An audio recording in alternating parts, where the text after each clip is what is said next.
Primetime local news, serving the Lakeland and Midwest regions. The RCMP are training up the next generation of officers with their Academy for Aspiring Students. Our Ty Roswell has more. The Lloydminster RCMP are hosting a youth academy this week for teens aspiring to one day join the force. Students will be learning the basics of law enforcement and the process of becoming an officer through in-class presentations. While only scratching the surface of criminal code, Constable Melanie Flynn is setting them up with the basics to pursue a career with the law. I decided as a community it would be as a community policing officer, it'd be a smart idea to engage some of the local youth and kind of give them some exposure to what a career in the RCMP would look like. Along with in-class presentations, the Youth Academy is diving into the physical side of police work with their indoor fitness training. We're going to do a little workout. So I have a workout number 1 and a workout number 2, just some basic workout skills that they can bring with them to prepare, like if they're deciding on a career in law enforcement. The program is an early step into the world of law for those who have always had an interest in police work, as well as people who are just looking to learn some new skills.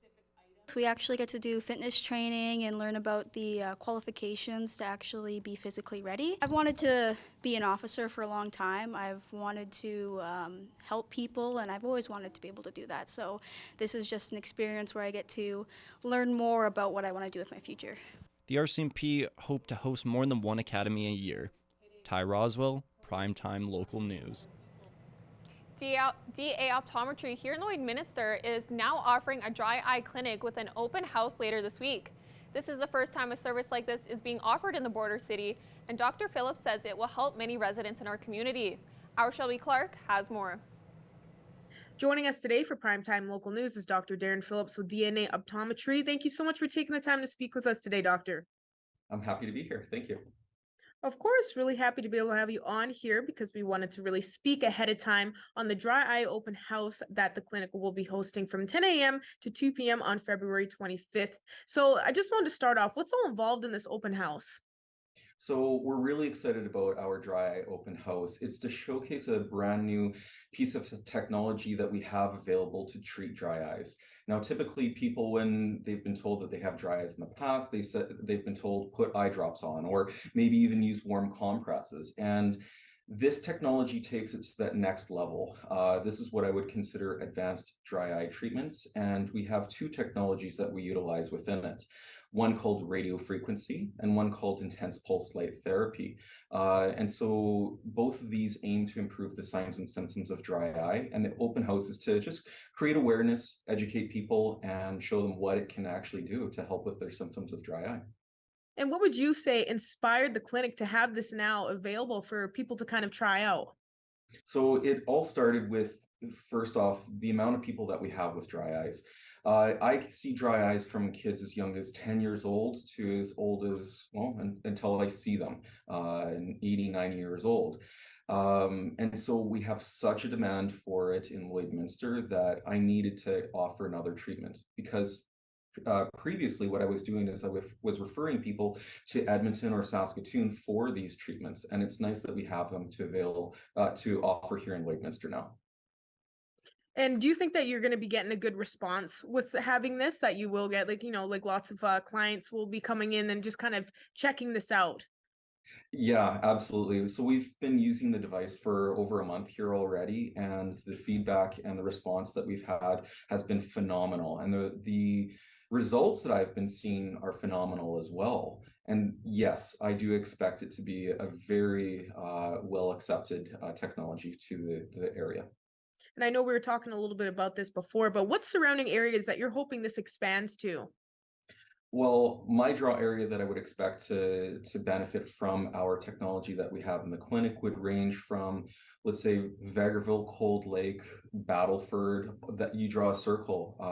We're one of the few people that have this technology in that area. So instead of people driving 2-3 hours away for dry eye treatments, we now have it offered locally.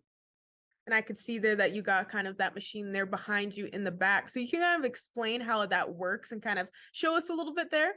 Like I said, we have 2 different technologies that are part of this.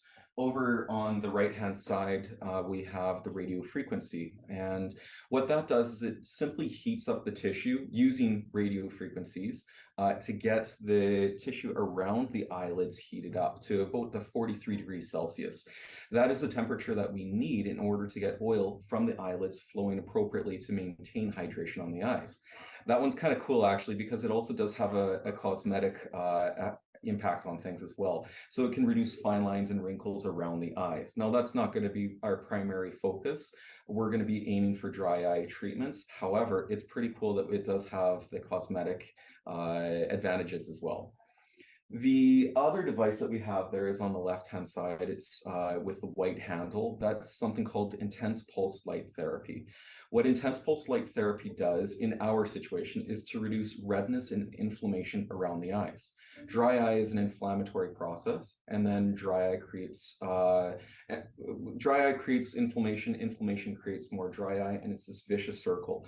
So what we're trying to do is we're trying to break that cycle of inflammation to improve the symptoms of a person's comfort.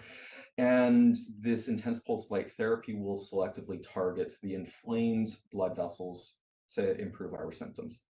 Well, I think that is truly amazing. Everything that machine offers, actually, that you're kind of expanding a bit more onto there. And I think many people here in Lloyd are going to want to check that out. Now, for people that may not be aware of what kind of symptoms they should be looking out for when it comes to having dry eyes, can you kind of explain a bit on what they can look out for and just know when to make an appointment and come in? Well, first off, people, when they have dry eyes, if it's severe enough, they know that they have dry eyes. They come in and tell me that. But there are some people that the symptoms can be so minor that you may not even realize that it's dry eye creating that. So a lot of people, I hear, oh, my eyes feel tired on a daily basis, or they need to just close their eyes and rub them. That simply is an indication of dryness. The other thing that I find is a very early symptom of dryness is fluctuating vision. So if a person feels like they need to blink in order to see things clearly, that's because the tear film on the surface of the eye is not as hydrated as it should be, or as smooth as it should be, and that would lead to that fluctuation within a person's vision. And for people interested in checking out the open house that's going to be coming up, where can they look online for more information and, maybe some more information on the clinic? So our open house is on February 25th. It's going to be from 10 a.m. to 2 p.m. We're really excited. We have a representative from the device here. It's an in-mode device, top of the line. We have a rep coming from that company. We have also another rep from a dry eye company, Thea. They are the supplier for our main eye drops that we sell, called Thealo's Duo. We're going to have those people. I'm going to be educating people on dry eye. We're going to do some baseline evaluations if a person is having symptoms. We are also going to be doing draws and giveaways. The main draw is going to be for a year's worth of treatment of this device. It has a value of $2,000. That's pretty exciting. And the event is free. It's open to anybody, all ages. If you're wanting more information about our event, it's going to be on our Facebook or Instagram page. Tag us at DNA Optometry. And our website for the dry eye clinic is mydryeyeclinic.ca.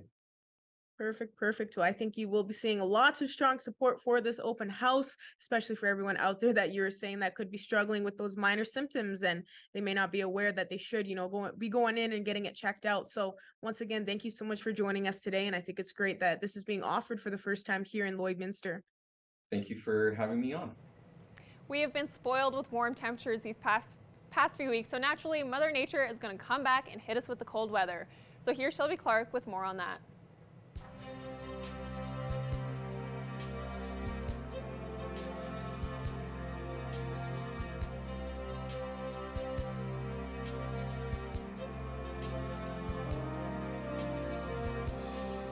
Thank you so much, Miss Reese Andrews. Yes, you are correct about that. We are getting hit with that cool weather.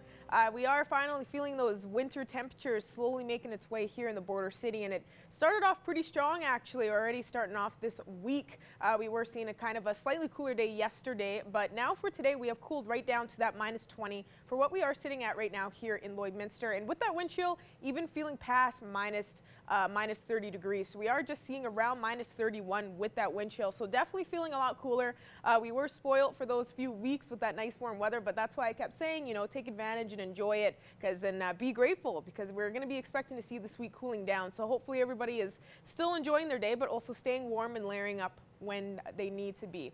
Switching over to temperatures across the region for Alberta and Saskatchewan. On the Alberta side, most spots following suit with us here in the border city with around minus 20 to minus 21 degrees. Most spots are sitting at right now. We are seeing some minus 19s up in Cold Lake, Bonnyville, Lacklebush, and over in Edmonton, but for the most part, minus 21 seems to be the coolest condition we are looking at on our Alberta side. So most spots are kind of around the same range right now. Switching over to our Saskatchewan side, they are kind of seeing what we are looking at on our Alberta side with most around minus 19 to minus 21 degrees. So go a bit higher up to Isle Lacrosse, they are just at minus 23, which seems to be the coolest condition over on our Saskatchewan side. But it seems like getting closer to that minus 25 point is getting slightly closer as we head through this week. And we are going to be seeing some cooler conditions as we go on. So just be prepared for that. Switching over to North Battleford tonight, going down to a low of minus 31, a huge drop from what we were looking at last week. So make sure to bust out those cords again to plug in those vehicles. We're going to have to be using them once again. But we kind of expected it, right? Because, you know, we were seeing those warm conditions that we weren't really expecting to see in January and February for this year. So it's about time that it actually did start to drop down for this week. North Battleford will be looking at a daytime high of minus 24 tomorrow. So definitely cooling down from what they are seeing today, and a mixture of some sun and cloud. Looking at Cold Lake, they'll be going out to a low of minus 35, so seeing that extreme cold warning taking place for sure in some of these surrounding areas. Cold Lake will be expecting to cool down quite a bit for tonight, so please make sure you are going to be inside as much as possible, trying to stay inside and stay warm. Then Cold Lake will be looking at a daytime high of minus 22 and seeing a little bit more sun peeking behind those clouds tomorrow, although it will be feeling quite cool, so that sun might not save too much. As here in the border city, we will be going out to low of minus 30 and without that wind chill. So with that wind chill, we will be feeling around minus 35 to even getting closer to minus 40. So please make sure you are layering up, as I was saying, plugging in those vehicles and just trying to stay warm. Because then tomorrow we will be cooling down once again, minus 24 for a daytime high, and we won't be seeing too much sun tomorrow. So we will be expecting some cloudier conditions for here in the border city. And now looking at our 3-day forecast, as we kind of check that out, tomorrow we will be looking at minus 24. Slightly warming up, I wouldn't even say warming up for Thursday, minus 21, but don't worry, we will be slightly warming up on Friday as we head into the weekend there at minus 19 and hopefully seeing a much sunnier day. That's all I have for now. We'll have more coming up after the break.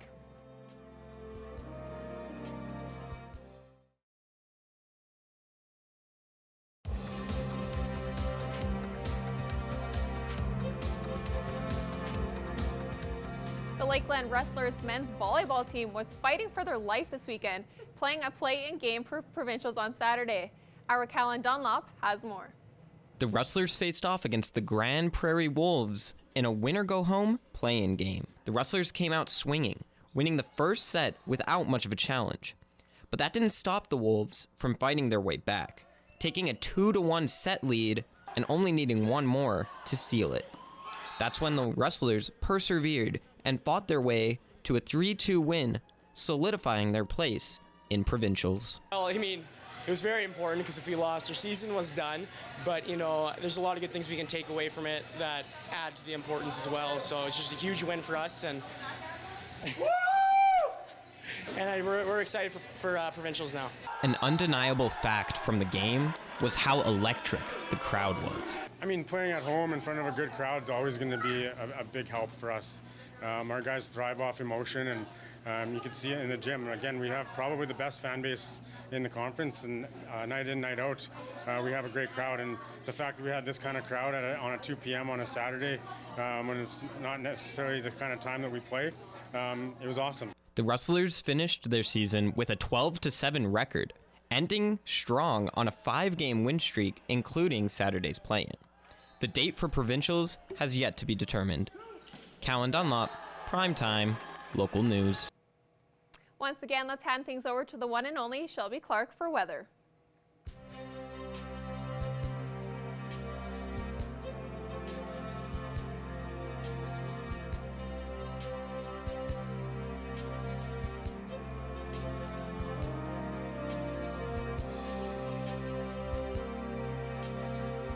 Thank Thanks so much again there, Miss Reese Andrews. Yes, now taking another extended look at your weather forecast, we will be looking at our central zone of the provinces.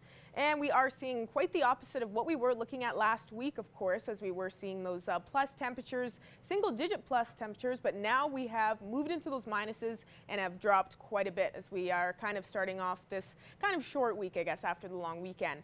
But for us here in the Tuesday on the Alberta side for our central zone, most spots are seeing closer to that minus 20 mark. Most are just sitting around minus 17 to minus 18 degrees. Over in Jasper, a few degrees warmer at minus 15, and Edmonton is seeing the coolest with that minus 19. So right underneath that minus 20 mark. So definitely have cooled down quite a bit on our Alberta side. Switching over to our Saskatchewan side, they are definitely looking a lot cooler as well. Even looking slightly cooler compared to Alberta side here in our central area. Prince Albert has hit that minus 20 like here in the border city, and the rest are just a few degrees cooler. Minus 21 in most spots, while it's minus 22 in Saskatoon, and Melfort is just seeing the coolest there at minus 24. Now as we go over in our northern zone here, they are well past that minus 20 area on our Saskatchewan side, as they are seeing even closer to that minus 30. Up in Uranium City and Stony Rapids, they are kind of seeing the same conditions as the rest now, with around minus 25, minus 27 degrees. Most spots are just sitting at minus 25 at the moment. Flin Flon is just at minus 23, minus 26 there in South End, and Wollaston Lake is matching with Stony Rapids. Now as we go back over to Alberta side here in our northern area, they have cooled down just like the rest of us. Minus 19 in Grand Prairie and Slave Lake, as they are kind of matching more in our central zone with those temperatures, and the rest are well past that minus 20 mark. Minus 22 for Peace River and High Level, while Fort Chipewyan and Fort McMurray a lot cooler at minus 25, as they are getting closer to that minus 30 area. But now as we go over to our southern zone, kind of expected them to be slightly warmer, but they are actually matching with us more in our central area on our Alberta side. Minus 16s in most spots with Lethbridge and Banff, minus 15 there in Medicine Hat, while it's minus 18 in Calgary. And of course, Coronation is still looking cooler compared to the rest by just a couple degrees there with about minus 20. And as we go back over to our Saskatchewan side, they are also seeing past that minus 20 mark. Estevan is the only one there at minus 18, while the rest are just around minus 20 to minus 22 degrees. So, of course, we are seeing these winter temperatures kind of start to settle in our surrounding areas. But as I was saying, we kind of expected it. So, can't really cry about it too much. Now looking at some overnight temperatures tonight, definitely a switch up from what we were seeing last week once again in our surrounding areas, as most spots, even without that wind chill, are seeing past that minus 30 for tonight. Provost is expecting just a couple degrees warmer with a low of minus 28, but of course they will be feeling past that minus 30 with that wind chill. The rest are seeing around a low of minus 32 expected for Meadow Lake, Isle Cross, and Paradise Hill. And with that wind chill, they will be feeling even closer to that minus 40 mark in Bonnyville. The coolest there with that low of minus 35, and definitely feeling closer past even that minus 40 mark with that wind chill. So we are definitely seeing that extreme cold warning swooping in later on in the evening. So please make sure to stay inside as much as possible. No outdoor activities was needed tonight, please. Or layer up for sure. Make sure you got lots of layers, lots of jackets, some thick socks with the boots and whatnot. And make sure to bust out those shovels and the cords to plug in those vehicles, because we will be needing it for this week. And now looking at our hourly forecast for our Wednesday in the border city for tomorrow, we aren't expecting too much of a warmer day, definitely cooling down right off in the morning, hitting that minus 30. As we go through our daytime high to mid-afternoon, we are expected around minus 24, but we are going to be cooling down by a few degrees later on tomorrow evening once again. So please make sure to layer up if you're going to be walking outside, and driving carefully as well, because we are going to be seeing a rough day tomorrow. Now ending off with a look at your 7-day forecast for here in the border city. As I was saying, tomorrow minus 24, warming up slightly Thursday at minus 21, but we will be seeing those cloudier conditions continue on. But as we head into the weekend, we will be warming up, seeing a little bit more sun, and be prepared, because we're switching it back up next week with those single digits once again. That's all I have for now. Our Reese Andrews will have more news coming up for you after the break.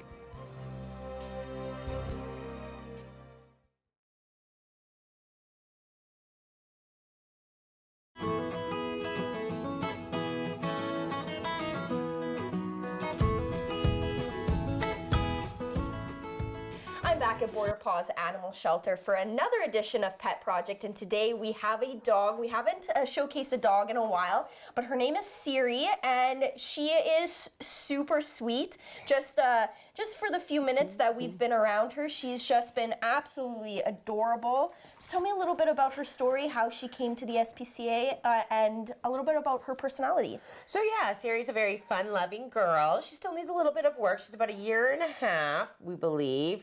Not really sure what the breed is. A little bit of everything. Yeah, no, she's a very nice dog. She seems to be good around other dogs and kids. Again, she still nips a little bit, but I mean, she just needs a little bit of training, right? She was just found as a random stray, and a family brought her in, and actually the little girl that helped find her named her Siri. So yeah, no, she's a very good dog. Like I said, just a little bit of manners, but I honestly don't think it would be hard at all to, in a couple of weeks, you could easily have this dog fully trained. Yeah, she still has that bit of a puppy personality, so that just comes with the age. But so far, she's been very sweet, very calm. She's been leaning up against my leg and putting her paws up on my knees when I bend down. So, and she isn't going to get any bigger than this. No, we believe she's full grown. Yeah, she's at least probably about 1.5 years. So I do believe she's completely full grown. So yeah, and she's already up to date on all her vaccines, and we got her spayed already, so she's good to go today. That's perfect. And would you say that she'd be perfectly fine in really any household, multiple pets, kids, anything like that? I think so.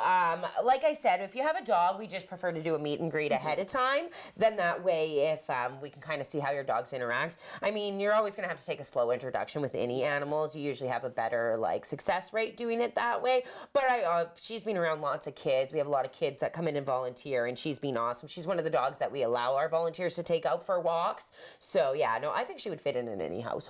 And she doesn't seem to really be bothered by the cats either. Perfect. That was my next question. Always, if somebody has a cat, that would be fine. Yeah, I think so. Would you also recommend a slow introduction with that as well? I mean, at least cats can jump high. So, I mean, most cats, if they don't like a dog, they'll go to a higher level to get away from the animal. But she seems pretty good when we have her around the cats. So, you know, you might get a little bit of chasing, but that's just a typical animal, right? Exactly. Now, you had your big Valentine's Day sale. You extended it.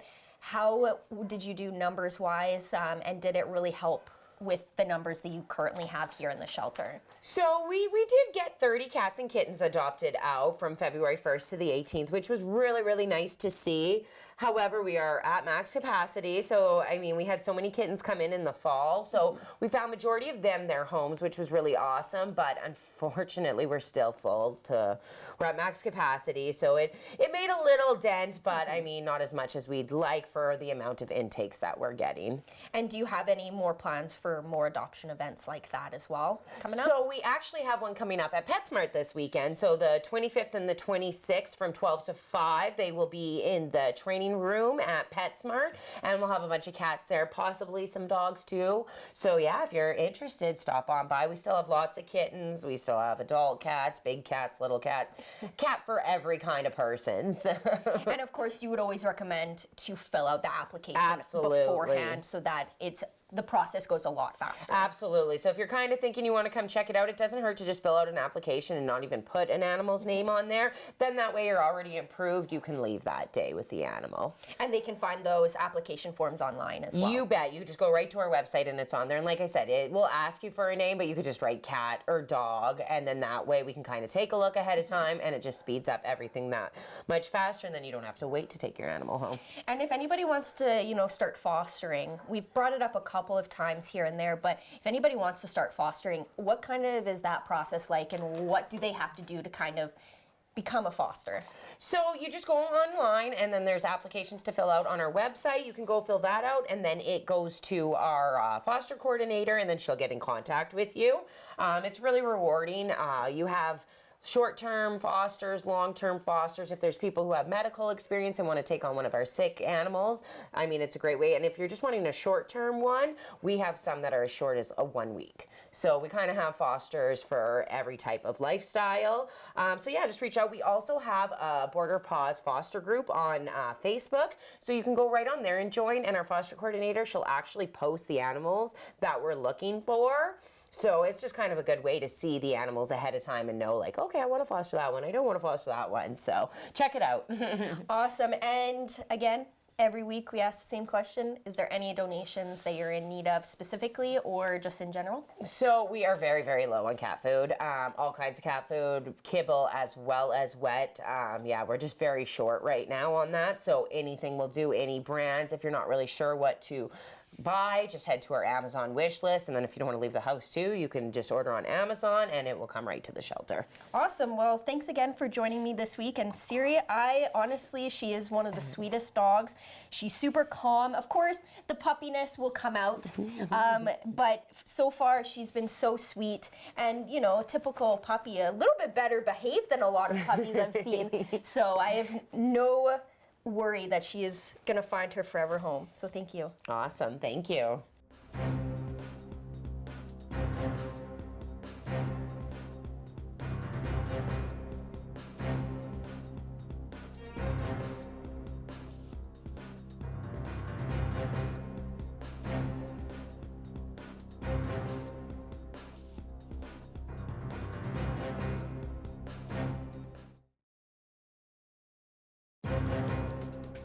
Furniture set and design supplied by Furniture Gallery and Furniture House, downtown Lloydminster.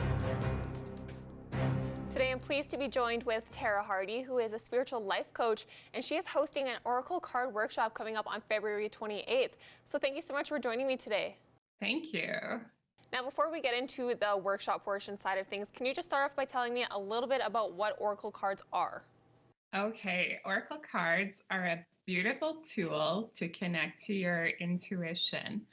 So sometimes we're kind of looking for that extra guidance, those messages to start our day off, or maybe we're making some decisions or something like that. Oracle cards are really nice to pull and just to kind of get that beautiful message.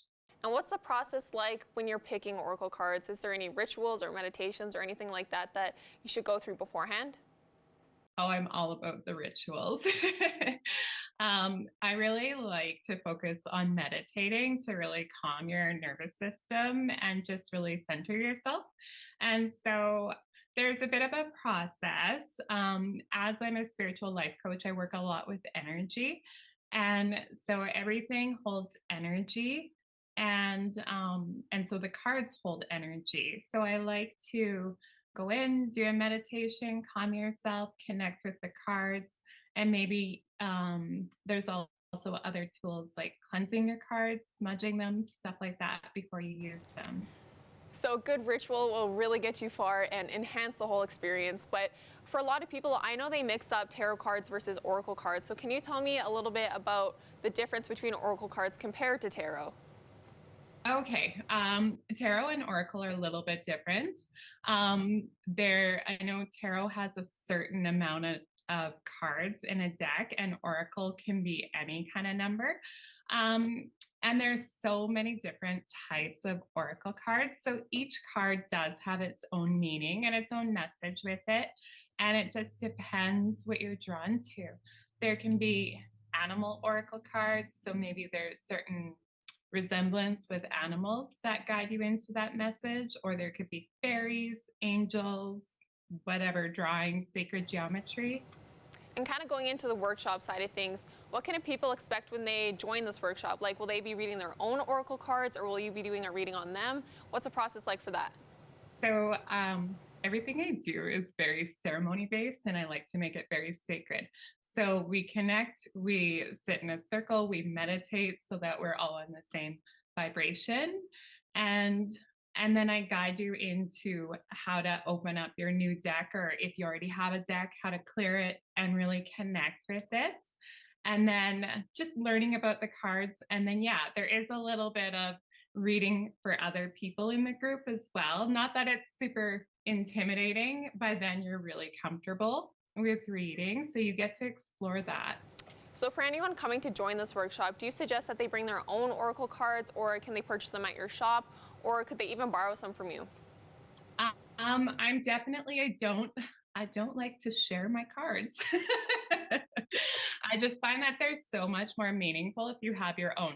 So you're welcome to bring your own deck if you already have a deck, or you're welcome to pick up a deck here for the course. I think it's really cool that oracle cards can range anywhere from like animals to even mermaids or anything in between. So I think that's something that's very interesting for myself, and I'm sure others may think the same. But for anyone who maybe want to join this workshop, where can they sign up and get some more information? Okay, the cost is $68 and it's a 2-hour event. And you can sign up on my website or you can drop in the studio and come talk to me and sign up, and I can give you more information if you like. This seems like such a great workshop, and I know some people will be upset that they might not be able to make the day work.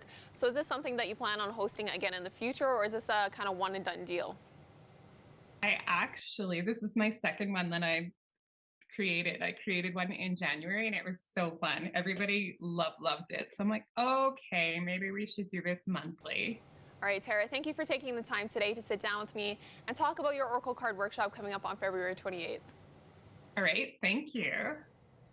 Ending off with a quick look at your 7-day forecast once again. We will be expecting some gloomier days ahead with Wednesday and Thursday. Definitely seeing some cool days with -24 tomorrow, -21 Thursday. Then hopefully seeing some sun Friday as we warm up slightly to -19. And then be prepared for another switch up, because this weekend we will be warming it back up to those single digits with -9 and -6s for a bit on the weekend there. And then as we head into next week, we will be seeing some warmer conditions with -6 and -9 next Tuesday. And that's all the time we have for you today on Primetime Local News. Thank you for joining us, and have a great night.